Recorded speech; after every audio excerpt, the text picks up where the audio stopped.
थलापति के रास्ते पर चलकर 2027 में सरकार बनाएंगे चंद्रशेखर आजाद। यूपी की 403 सीटों पर मास्टर प्लान तैयार, 2 दिवसीय शिविर में कई फैसले।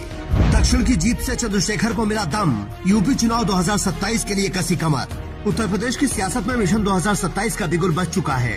हर दल अपनी राजनीति की गोटियां सेट करने में जुटा है, लेकिन इस बार सबसे बड़ी जंग सूबे के 21% दलित वोट बैंक को साधने की है। बीएसपी के कमजोर पड़ने के बाद बिखराए पारंपरिक वोट बैंक अभी असमंजस की स्थिति में है, लेकिन अब नगीना के सांसद और भीम आर्मी चीफ चंद्रशेखर आजाद की ओर इनका झुकाव बढ़ रहा है। चंद्रशेखर आजाद तमिलनाडु में जोसेफ विजय के नेतृत्व वाली पार्टी की शानदार जीत के बाद बेहद उत्साहित और प्रेरित नजर आ रहे हैं। चंद्रशेखर आजाद का साफ कहना है कि अगर तमिलनाडु में महज 2 साल पहले बनी नई पार्टी सीधे सत्ता की कुर्सी तक पहुंच सकती है, तो फिर उत्तर प्रदेश में आजाद समाज पार्टी ऐसा क्यों नहीं कर सकती। उनका मानना है कि बस पूरी ताकत और कड़ी मेहनत की जरूरत है और एक दिन यूपी की सत्ता भी उनके हाथ में होगी।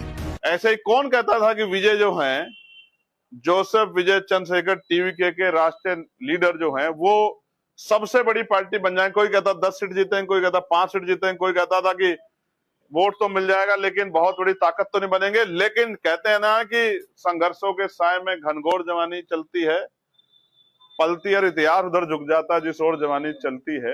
अगर जवानी और जमाना तय कर ले, लोकतंत्र है, तो जो वहां हुआ है सबके विरोध के बाद बड़े बड़े नेता 3 बार के मुख्यमंत्री को जनता ने हरा के संघर्ष करने वाले लोगों को, नए लोगों को मौका दे दिया। मैं आपको बहुत जिम्मेदारी से कह रहा हूं, कब तक हम ये झूठ कहते रहेंगे कि ये इसको कमजोर कर रहा है। मैं पूछना चाहता हूं, तमिलनाडु के लोग क्या आपसे कम पढ़े लिखे हैं? उनको नहीं पता कौन कमजोर कर रहा है, कौन ताकत दे रहा है? उन्होंने ऐसा फैसला क्यों लिया? क्योंकि वो जानते हैं कि किसी पिटी राजनीति से अब इस प्रदेश का भला होने वाला नहीं है, इसलिए उन्होंने फैसला लिया।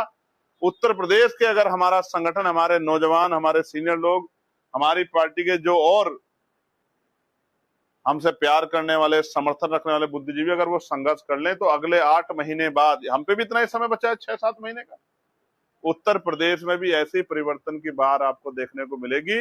और जिस दल को मीडिया नजरअंदाज कर रहा है, नाना कर रहा है, कौन कहता था कि नगीना से जीत जाएंगे चंद्रशेखर? कोई नहीं कहता था, सिर्फ हमारे कार्यकर्ताओं का हौसला कहता था, उनकी उम्मीदें, उनका संघर्ष कहता था। कोई मीडिया नहीं कहता था। जैसे आपने अपने संघर्ष से उन सबको रिजल्ट देके साबित किया, ऐसे ही आप उत्तर प्रदेश में भी साबित करेंगे, ऐसा मेरा विश्वास है। तमिलनाडु के सियासी चमत्कार से सबक लेते हुए चंद्रशेखर आजाद ने बड़ा संकेत दिया है। चंद्रशेखर आजाद समाज पार्टी उत्तर प्रदेश का आगामी विधानसभा चुनाव पूरी तरह से अपने दम पर लड़ने और किसी भी बड़े दल से कोई गठबंधन नहीं करने का संकेत दे रही है। चंद्रशेखर आजाद का सीधा तर्क